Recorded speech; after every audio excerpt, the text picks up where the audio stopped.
आई होणे हा प्रत्येक स्त्रीच्या आयुष्यातील एक आनंदाचा क्षण असतो, पण तिथूनच प्रत्येक स्त्रीच्या आयुष्यातील कसोट्या चालू होतात.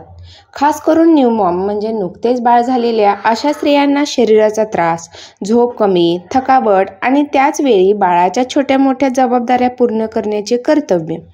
अशा वेळी जर आपल्याला वाटत असेल बाळ होण्याअगोदर जसे कामाचे टाईम मॅनेजमेंट असायचे तशीच कामे व्हायला पाहिजेत, तर तसे केले तर एक तर बाळाकडे दुर्लक्ष होईल, नाहीतर आपली तब्येत बिघडेल.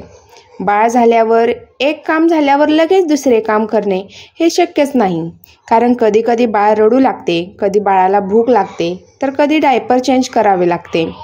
जर डायपर यूज नसेल करत तर मग दिवसातून कितीतरी वेळा कपडे बदलावे लागतात. त्यामुळे अशा वेळी बाळाचे कपडे धुणे हे सगळ्यात पहिले काम असते. बाळासोबत टाईम स्पेंड करत किचन क्लिनिंगची कामे होऊन जातात, पण हळूहळू. अशा वेळी आपण दुसऱ्यांची बरोबरी नाही केली पाहिजे. दुसऱ्यांना जे येतं ते आपल्याला लगेच आलेच पाहिजे असे काही नसते. तुम्हाला आवडत असेल तर तुम्ही शिकू शकता, पण ती सगळं हँडल करून दुसरे काम करते, मग तुला काय झाले करायला, असे जर आपल्याला दुसरे कोण बोलत असेल म्हणून जर आपण ते काम करायचा प्रयत्न केला, जर मनापासून इच्छा नसेल तर त्या कामापासून आपल्याला त्रासच होणार. कारण प्रत्येकाची परिस्थिती वेगळी असते, सवयी वेगवेगळ्या असतात, शारीरिक मानसिक त्रास प्रत्येकीचा वेगळा असतो. अशा वेळी आपण निरोगी सदृढ राहणे जास्त गरजेचे असते. जे काही आपले काम असेल त्या प्रत्येक कामाचे छोटे छोटे तुकडे म्हणजे 15 मिनटं, 20 मिनटं, 30 मिनटं काम करायचं. मग थोडा वेळ बाळासाठी द्यायचा, थोडा वेळ आपल्यासाठी द्यायचा. आपल्याला असे वाटते की सर्व कामे पटापट करावी, मग नंतर थोडा आराम करावा, पण तसे आता होत नसते. कामे फास्ट केली की थकवा येतो आणि आराम करायला टाईम नाही भेटत. नंतर बाळाचे चालू होते.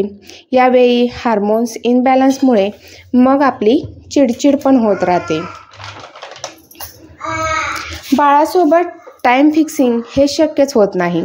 कधी भूक लागते, कधी त्यांचे खेळायचे मन असते, कधी झोपवावे लागते, तर कधी सू शी रडणे आणि ह्या सगळ्यांचे टायमिंग काही फिक्स नसते त्यांचे. त्यामुळे आपल्या कामाचे टाईम फिक्सिंग करून चालत नाही. अशा वेळी जर आपण काही महत्त्वाचं काम करायला घेतलं तर मग त्यांचे रडणे फिक्सच असते आणि काम जर आपण ठरवलेल्या वेळी पूर्ण नाही करू शकलो तर मग आपल्याला पण टेन्शन स्ट्रेस येतो. हे आपल्याला येतच, त्यामुळे टाईम फिक्सिंग न केलेलं बरं. आई झाल्यावर जीवनात खूप बदल होत जातात. सकाळी उठले की कामाची लिस्टच चालू होते.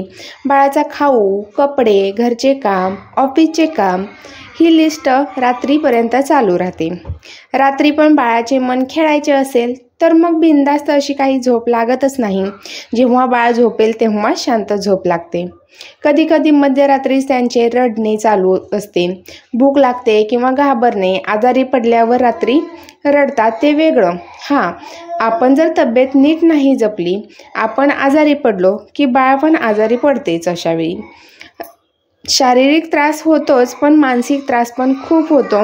बाळाचा रडवलेला चेहरा, त्यांचे गप्प राहणे, त्यांचे खाऊ न खाणे, यामुळे आपल्याला मानसिक त्रास खूप होतो. आपण जे काही करतो ते बाळासाठीच करत असतो, पण त्यासाठी आपल्याला आपल्या तब्येतीची काळजी घेणे पण तेवढेच महत्त्वाचे असते. आपण ठीक असू तेव्हाच आपण बाळाची काळजी घेऊ शकतो.